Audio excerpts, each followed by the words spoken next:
Hello and welcome to the latest edition of this live webinar series from Tes. If you're joining us for the first time, you've missed some really fascinating conversations with some of our guests over the last week or so. We've had Tamsin Ford talking about child mental health, Carol Henderson from Grief Recovery, and Jenny Devine, a head teacher from Northern Italy, talking about her experience. I say you've missed them, you haven't. You can go over to tes.com/Vodagogy and there you'll find all of our previous episodes.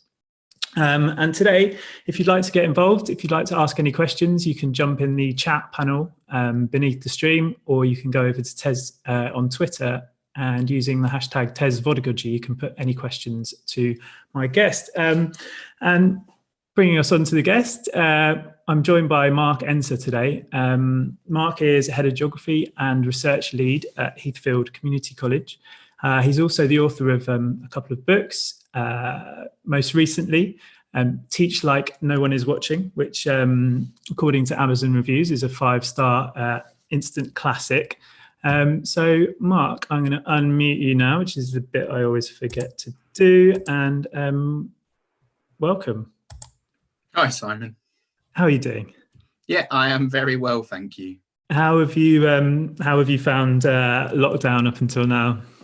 It's a very, very odd experience. 17 years of teaching, I've never known anything quite like it, but starting to find my feet. Good.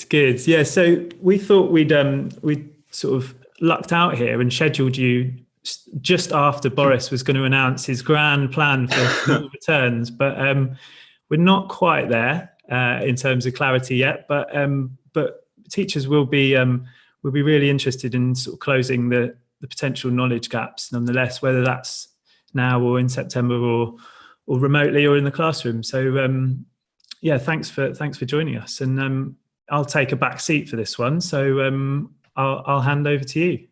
Thank you very much. I thought it was an interesting. What I want to talk about today is how we plan to close the learning gap in secondary, the kind of gaps that will have arisen from remote teaching.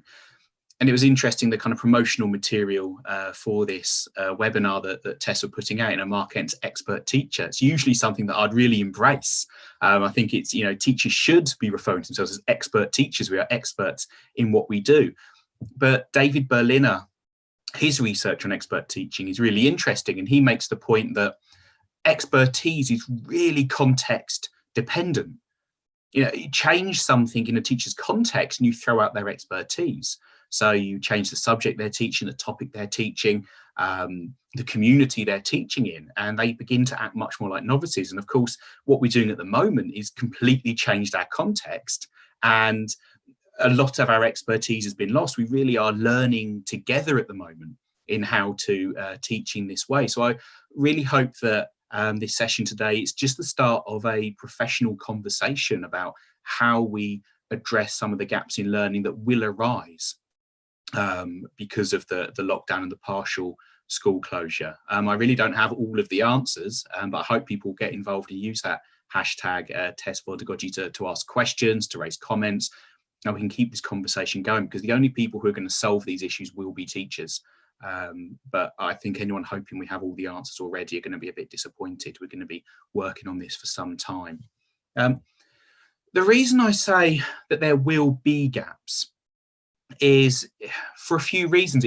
It's a bit galling, really, because teachers have never worked harder, I would suggest, than they have done over the last couple of months. And so to work this hard, but to know that whatever we're doing won't be as good as we could have done in the classroom, it is just a little bit irritating for us. But it's going to be the case. The problem is any kind of remote learning lacks the magic of the classroom. And it's this magic that happens when we're in a room together that I don't think a lot of non-teachers fully appreciate. Reading the comments over the last week or so from Lord Andrew Adonis, kind of this drive he's had that teachers must be doing live online lessons because that best replicates what happens in the classroom. I think it misses a point. What we do in the classroom is we pick up on non-verbal cues constantly. We notice those pupils who seem to be confused without even really being aware that we're doing it. We just subtly pick up on the fact that they seem to be confused or not working or distracted by something or picking up on misconceptions. We're constantly adjusting the way that we teach due to the live feedback that we get. And no kind of remote learning is going to replicate that. And so that's going to create some gaps. Pupils aren't going to learn as well as they would do in the classroom where we're there. We can't check their work as they're doing it, certainly as easily, and give them immediate feedback. We can't change the pace halfway through the lesson when we realise that actually things need to pick up or things need to be slowed down. That's what we would do in the classroom, and that has an impact on learning. We can't do that. And so what we're having to do is cover less than we would do if we were teaching in the classroom, to try and make sure what they're learning is learned as well as possible. So not only are there going to be gaps in what they've learned based on what we've said, but we will have covered less than we would otherwise have covered. So we've kind of got a gap in their learning and a gap in the curriculum that we're having to address. And that's going to affect almost all of our pupils. On top of that, we're likely to find some quite specific gaps in disadvantage and potentially in gender. So with disadvantage, if we think about kind of what we mean here, we don't just necessarily mean pupil premium. The two terms sometimes get conflated, but those pupils who are disadvantaged through remote learning. And some of that will certainly be economic disadvantage. So pupils who are trying to access remote learning on their mobile because their family don't have a laptop that they can sit and use, or another device, who are trying to do this in overcrowded conditions with a lack of space, with a lack of data. These are going to create disadvantages.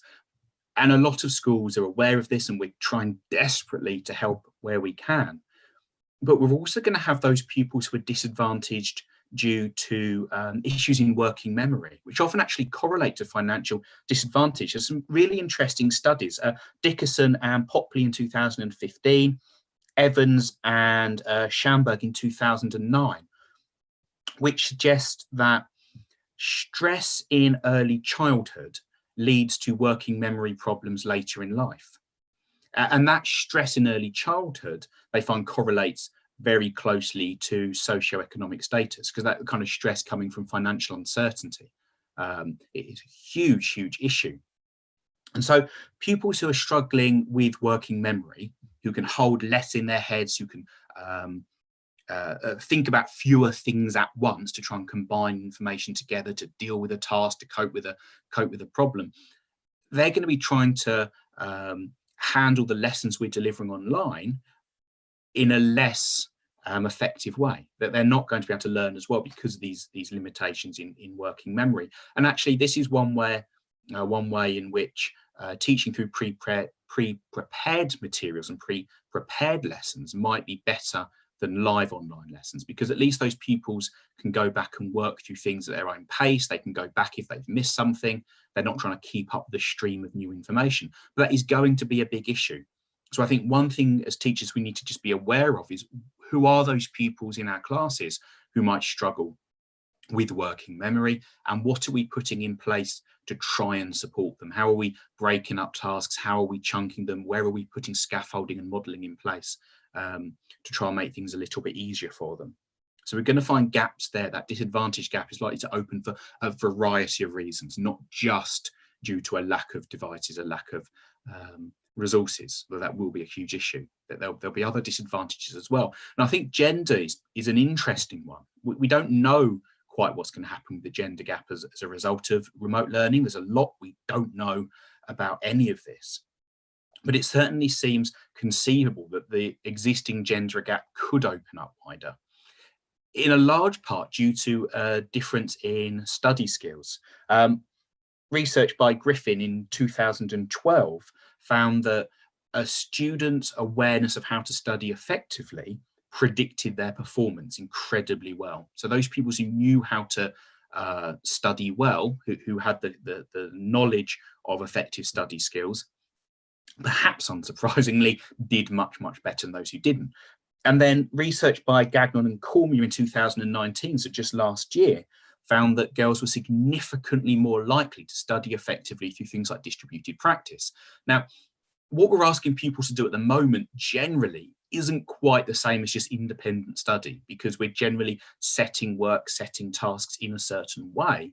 There might be differences in ways that pupils approach them, and this could lead to gaps in learning. So for instance, we know that pupils will really benefit from doing as much as they can from retrieval.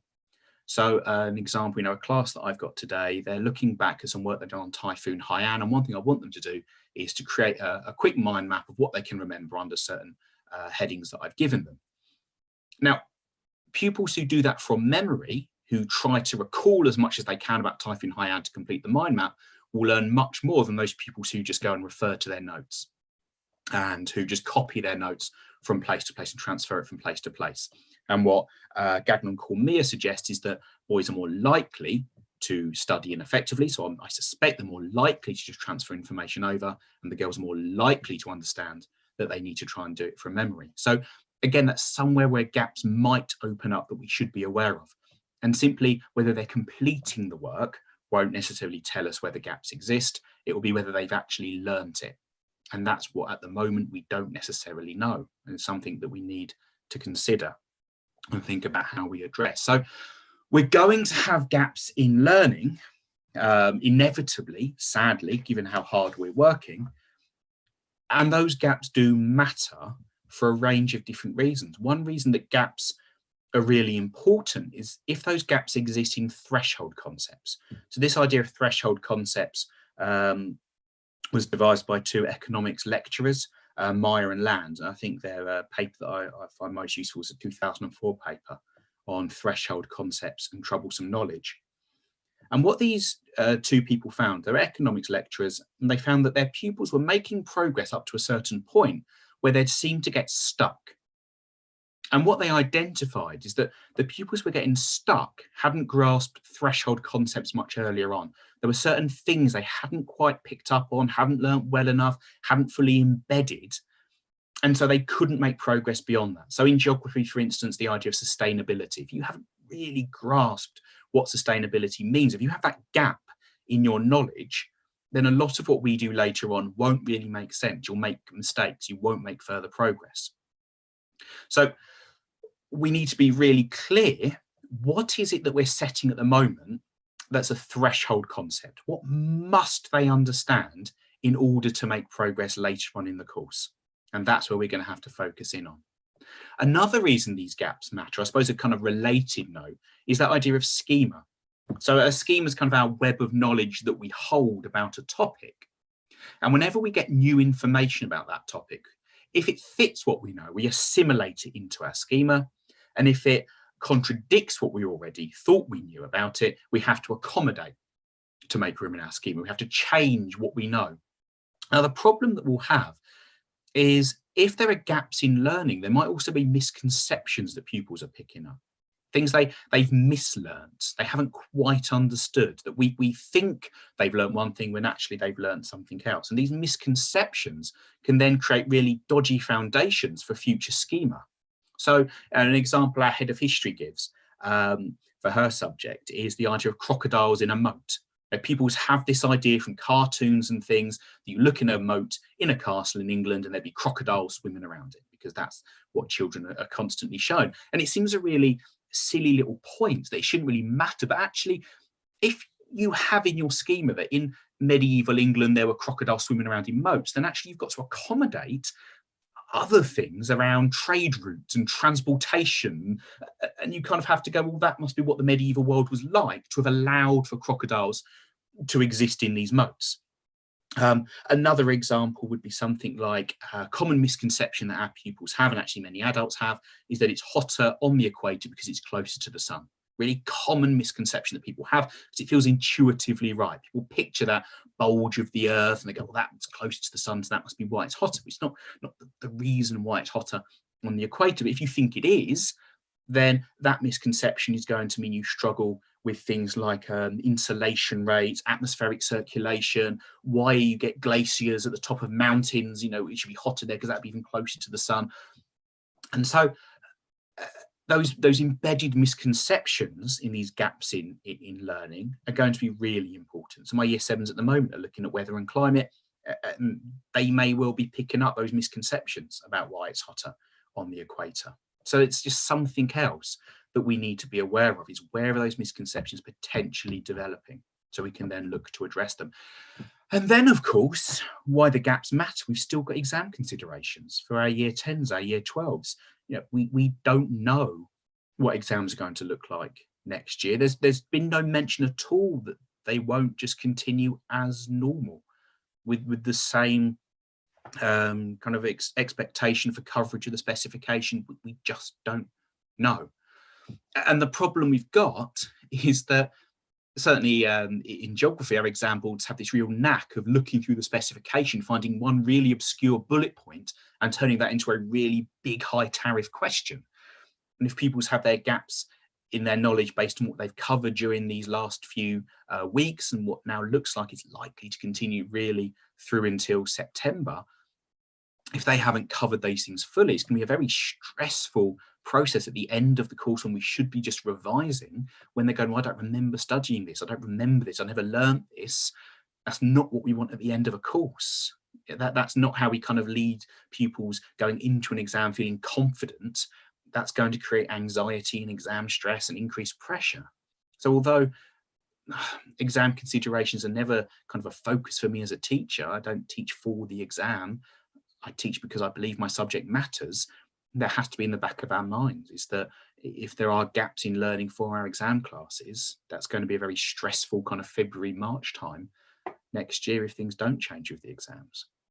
So we're going to have gaps, and these gaps matter. So what can we do about it? I mean, that's kind of the point of our webinar today, is to think, what can we do about these gaps? And this is where I come back to my point at the start that I don't have all the answers on this. I'm just starting to think it through and hope other people have and can kind of join in with their own ideas. So this is kind of where I'm at.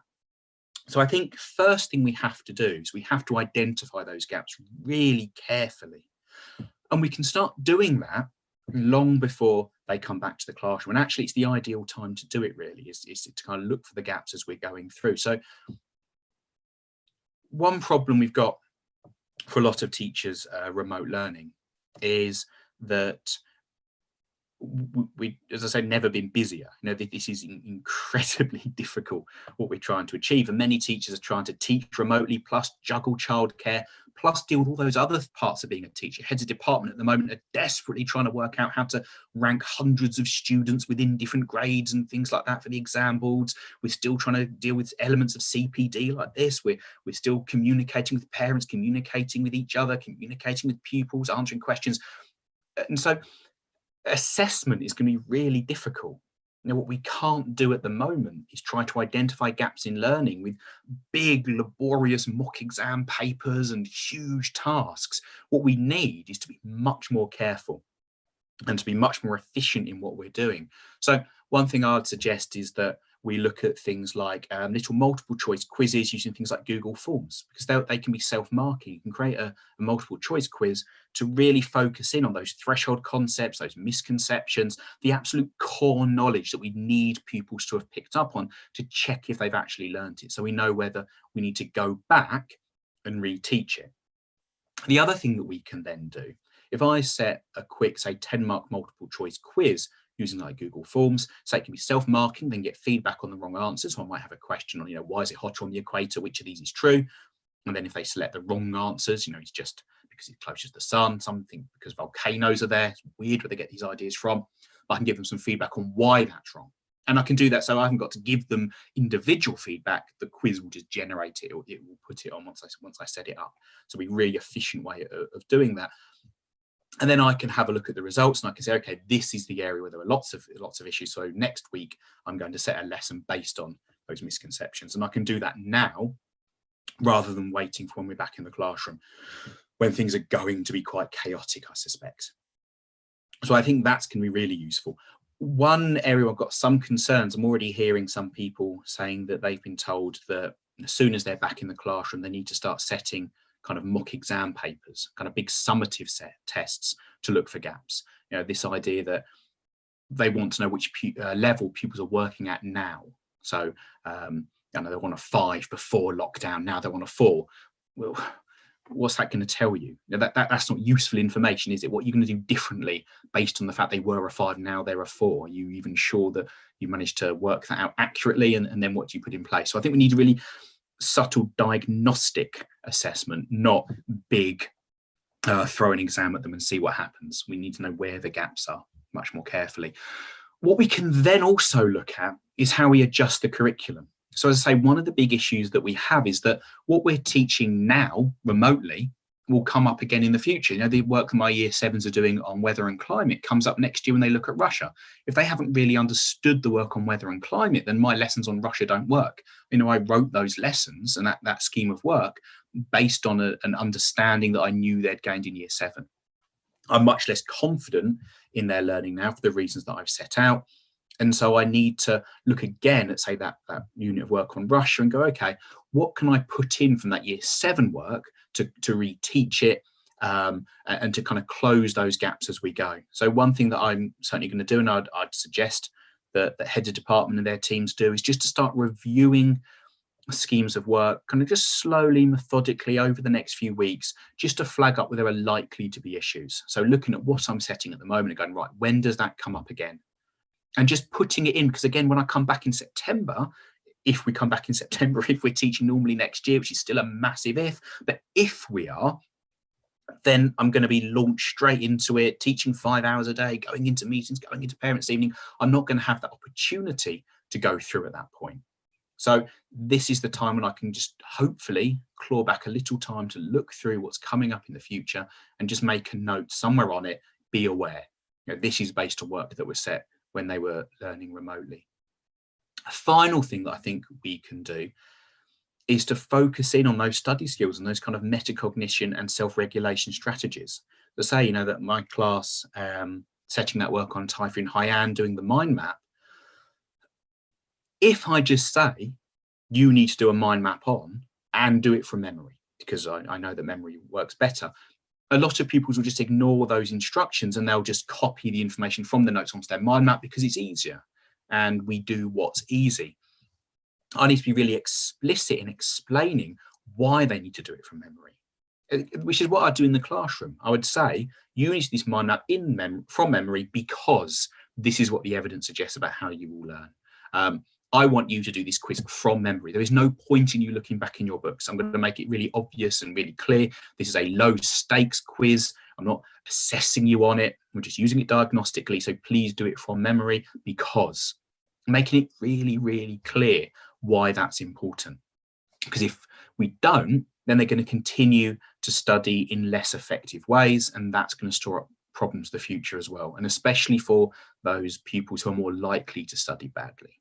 So I think that's what we can do. So there are no easy answers with this, but in terms of how I'm going to try and close the gap, it is going to be about diagnosing where those gaps are and then looking for those slight little curriculum adjustments that I can make to put that information in later on as best I can.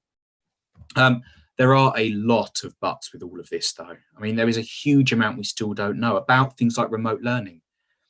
There are places that have done more of this remote learning. There are a few trials out there and a few bits of research out there on what people think might work with remote learning. The EEF report into this, which is very useful, pointing out that there is no particular difference between whether you teach live or you use pre-prepared materials. It depends on the quality of what you do, not which method that you do is useful.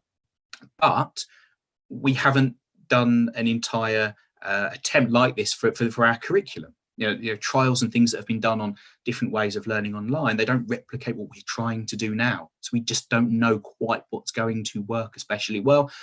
As we saw last night with Boris Johnson's incredibly clear press conference, new information is going to be emerging all the time. We don't know as secondary schools when we're going to be back, who's really going to be back when. We've got this ambition that we're going to see our pupils potentially before the end of the year.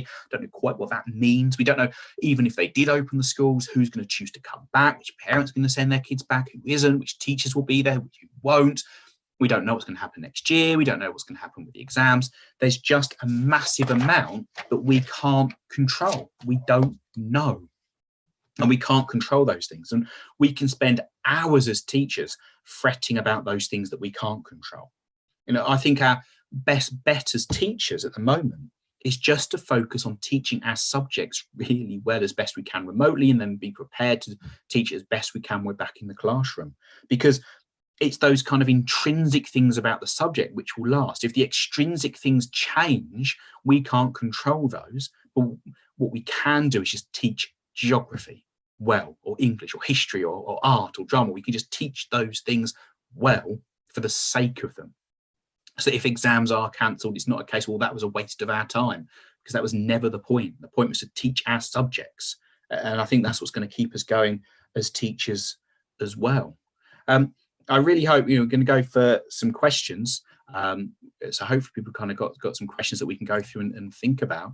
Worth pointing out, Teach Like Nobody's Watching is currently 30% off from Crown House. CPD 30 is our little code then. A lot of the things that I've talked about there, the research that I've kind of been discussing, is available there as well. But Simon, I don't know if there's any questions that have come through. Yeah, thank you, Mark. That was fascinating. Some really research heavy intro there. Loads of stuff for people to go away and look at if they want more information. But yeah, we've had some questions coming in, and I've had one from Martin Speed. He's asked about timelines. I know you mentioned there at the end there's so many unknowns. What sort of timeline are you working at the moment in terms of gaps? Have you started to look at identifying them now? Yeah, absolutely. I've been really doing this from the start. It is setting, let's say, really short little quizzes and really short open-ended tasks. I don't have the time to sit and mark hundreds of mock papers, hundreds of essays. So I'm just trying to set things which are much shorter and targeted. So, year 12s, I hope they're not listening, but next week, they're got a little assessment that they'll look, how is the Aswan Dam affecting the Nile Delta? They need to understand the impact it's having on sediment flows. It's a really short response that will tell me quite a lot about what they've understood and not understood.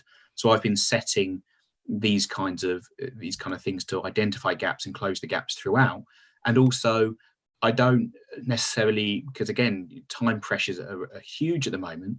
They submit their work to us on their VLE, but I'm not trying to give individual feedback on everything, but I am looking through it and then making decisions on what to do next on the basis of what I've seen. So actually, this work shows they haven't really understood that, so that's what we need to focus on next week.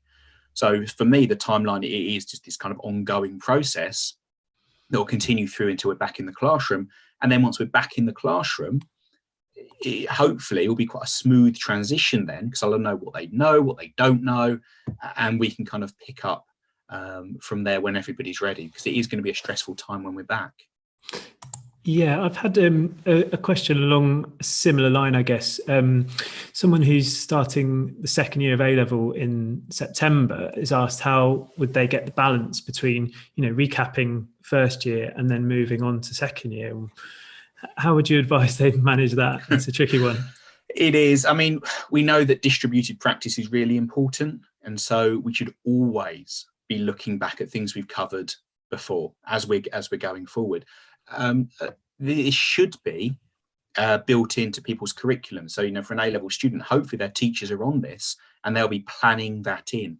So as we go through the next course, we will set aside time to go back over work from the previous year. And we also teach our students that in their independent study time, that's what they should be using that time for. So one thing they might want to have a think about is to look at their timetable, have a look at when they've got freeze, kind of independent study time on their timetable, and then to plan in what they're going to do each week. So I say to mine on a Sunday evening, look through and go, right, okay, I know I've got a free Monday period 2. I'm going to use that for geography and this key idea. Tuesday, period 4, I'm going to use it for history, this key idea. So they've got that plan set out for the week, which they can then go through, rather than trying to do it in an ad hoc basis. Great. You talked about your sort of low stakes quizzes and things like that. Do you worry that some of these assessments might have other sort of variables involved with, students' remote learning, their ability to perform well in these tests? Will that bring out some gaps in itself? Yeah, absolutely. I don't think that there's ever a perfect way around this. One thing that we can do is we can try and make sure that things like little multiple choice quizzes, for a start, are very low stakes because people do much less well if they feel under pressure. That will tell us much less about their learning and much more about their ability to cope in pressure. So keeping it low stakes is very important, being clear why you're doing these quizzes, and then making sure that what you're actually testing is the thing you want to test. In other words, that you're not actually testing their ability to understand a complex question. You're keeping the question itself worded as simply as you can, because you want to check whether they actually know the answer. You're not trying to trip them up at all. So I think that can help, just thinking very carefully about the way that you word it. Okay, great, thank you. There's also a question here from Karen Alloway about sort of closing gaps in terms of personal connections and relationships, I guess, with students. And have you sort of thought about how you might look to do that a little bit? It's something I'm really aware of, and certainly I think as a school we've been very aware of from the start. So today our head teacher sent around her kind of greeting to all of the pupils, sent around tutor time activities. We're still doing our house quizzes and our competitions. We've had pupils sending photos, which are shared on Twitter. This week we're looking at nature photos. Send in your photos, and we'll send them around. As tutors, I'm sending a message to my tutor group, once a week, and answering their messages and discussing things that way. So hopefully those relationships are being maintained. I certainly think if schools had actually closed back in March and we weren't seen until September, that would lead to these kinds of problems. But that isn't what's happened. Schools haven't. The building's closed, but the schools are still going. The school is not the building. We're still a community. And so hopefully those relationships still exist. And if they're not, then that's definitely something that people need to consider. Okay. I've got a good one here from Jaya. It's a geography one. Have you been setting any field work as it's flagged up as a mandatory part of the curriculum here? So have you been getting people out to sort of window boxes and gardens and things like that? No, not yet. But my concern really is that we end up inadvertently putting pupils in danger, either because of simple things like risk assessments where they're wandering in streets, or simply not following government guidance if we're getting them to go out and do things when the advice is and has been stay at home. Giving them advice to not stay at home and go and do things, I'm a little concerned about. So up till now, no. Mm-hmm. Obviously, now they can go out as much as they want and just be alert of things. There might be some more room for that. So I certainly think that there's kind of room for them to do field work and little, they could do microclimate inquiries. So I say our year 7s are finishing off their work on climate. And I think next I'll ask them to do a little microclimate inquiry around their garden and homes and things like that. We do just need to be aware, of course, that everyone's homes are very different. Everyone has gardens. People are in flats. There are going to be issues there. So hopefully now the advice has changed from stay at home to stay alert. Potentially there is room for doing something a little bit more. But I would just be a little bit cautious as a teacher, telling people to go out and do something when the advice has been don't go out unless you absolutely have to. So very we have wise. To be quite careful with that, I think. Yeah. Absolutely.